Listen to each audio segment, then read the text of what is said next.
Ladies and gentlemen, it is a wonderful, glorious, fantastic, brilliant day because as you can see right in front of you, Steam are now offering refunds. They have a distinct and definite refund policy, which you can find at store.steampal.com/steam_refunds. There'll be a link in the description.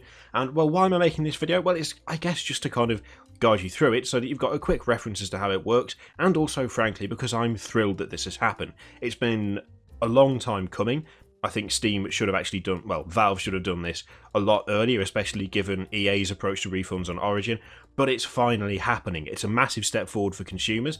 It gives us a lot more power to actually, well, decide how we spend our money and to get rid of games that we don't actually like very much.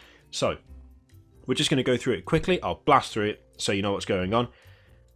But remember, this is positive, this is brilliant, it's a good thing. So, Steam refunds. You can request a refund for nearly any purchase on Steam for any reason. Maybe your PC doesn't meet the hardware requirements, maybe you bought a game by mistake, maybe you played the title for an hour and just didn't like it. It doesn't matter. Valve will, upon request via help.steampal.com, issue a refund for any reason if the request is made within 14 days of purchase and the title has been played for less than 2 hours. So, just that alone, those terms I think are perfectly reasonable for most games.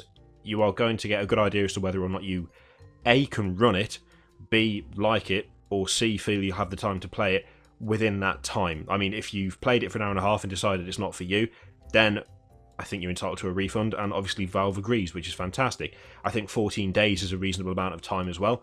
If you buy something and don't play it in 13 days, are you going to play it within 14? Probably not, so there is the option to get rid of games that way. I say get a refund for games that you know you're not going to play that way. All in all, I think the terms are perfectly acceptable. So there are some more details below, so we'll just go down and have a look at those. There is something to note here as well, though, which is good. You'll be offered a full refund of your purchase within refund approval. You will receive the refund in Steam Wallet funds or through the same payment method you used to make the purchase. If for any reason Steam is unable to issue a refund via your initial payment method, your Steam Wallet will be credited the full amount. Now, it does warn you here, and it does say that some payment methods available through Steam, in your country may not support refunding a purchase back to the original payment method.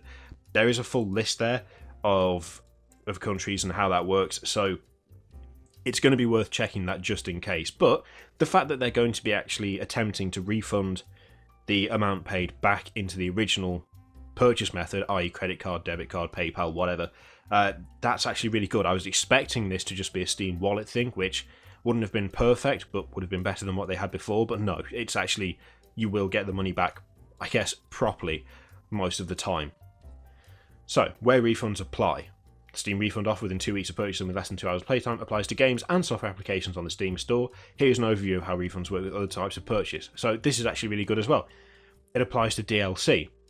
So DLC purchase from the Steam store is refundable within 14 days of purchase, and if the underlying title has been played for less than 2 hours since the DLC was purchased, so long as the DLC has not been consumed, modified, or transferred. Again, I think that's perfectly fair. I think that's absolutely spot on. The fact that the same rules have been applied for DLC and you've got the option of actually getting a refund for DLC is actually really good. It's more than I was expecting, so hats off for that. Obviously, if the DLC does things like leveling up a game character or so on, then that's not going to be possible because that would be getting a refund after you've gained the benefit. Again, I think that's fair. And of course, they will warn you, these exceptions will be clearly marked as non-refundable on the store page prior to release. So you've got no excuse, really. Refunds on in-game purchases are available as well. Steam will offer refund for in-game purchases within any Valve-developed games within 48 hours of purchase, so long as the in-game item has not been consumed, modified, or transferred.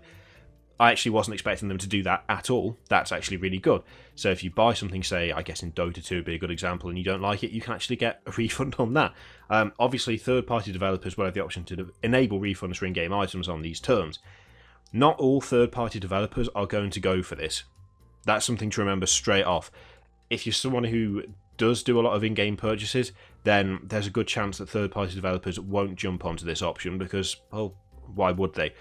But hopefully they'll follow Valve's lead and we'll actually see a good number of them go for this because it's actually quite a nice policy to have, and it's quite a nice gesture towards the consumer anyway, because in-game purchases are not something you'd typically expect to be able to get refunds from, and yet you can, so that's really good.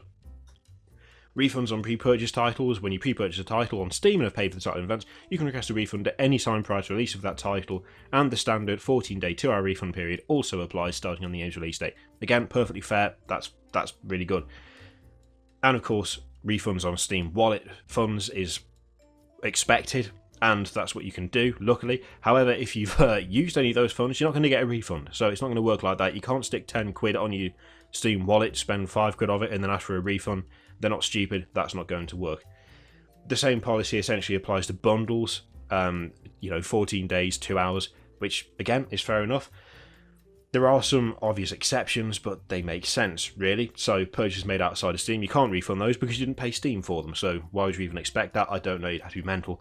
VAC bans, if you've been banned by VAC, the Valve anti-cheat system on a game, you lose the right to refund that game. Anyone who gets banned from a game and then expects a refund is delusional.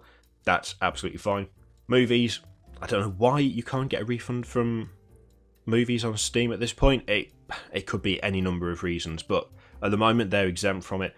And refunds on gifts, so we are unable to offer refunds for gifts after they've been redeemed by the recipient, which is fair enough. Now, the important thing to notice here is abuse. Refunds are designed to remove the risk of purchasing titles on Steam, not as a way to get free games. If it appears to us that you are abusing refunds, we may stop offering them to you. We do not consider it abuse to request a refund on a title that was purchased just before a sale, and then immediately rebuying that title for the sale price. So actually, the wording on that's interesting. We do not consider it abuse to request a refund on a title that was purchased just before a sale, and then immediately rebuying that title for the sale price. So, by the look of it, if you were to do that, that would be acceptable. They do not consider it abuse. So it could be that they're actually starting to look a bit more lenient as well in that respect. That's interesting. I wouldn't suggest testing that out too often, just in case, but on the face of it, it kind of appears as though if you were to buy, I don't know, Space Marine before a sale, and it went up on sale, you'd spent, I think it's like 10 quid at the moment, and it turned out to be up on sale for $1.99, and you did a refund on your existing one, and then bought it again for the sale. Apparently not abuse. But again, I wouldn't test that too far, but it does look like they're going to be lenient in that respect. And as it says at the bottom, how to request a refund. You can request a refund and get other assistance with your Steam purchases at help.steampowered.com. So there you go, guys. Steam is now offering proper full refunds, not only on games but on DLC. The terms are actually very reasonable, which is surprising and good. And the actual refunds themselves are good as well. You'll hopefully be receiving the money back into your PayPal account, direct debit, credit card, bank account, whatever you've used, instead of Steam Wallet, which is what I was expecting. And just the fact that they've done this is actually a really good step forward. It's obviously geared towards the consumer. It means we have more power. It means we are able to more correctly judge what we do with our money, effectively. And all in all, nothing but a positive step forward for Steam and a positive step forward for Valve. So there you go. I hope you're as happy as I am, because I'm very happy with this. Hope you enjoyed the video. I hope you found it informative, and I'll see you next time. Toodaloo.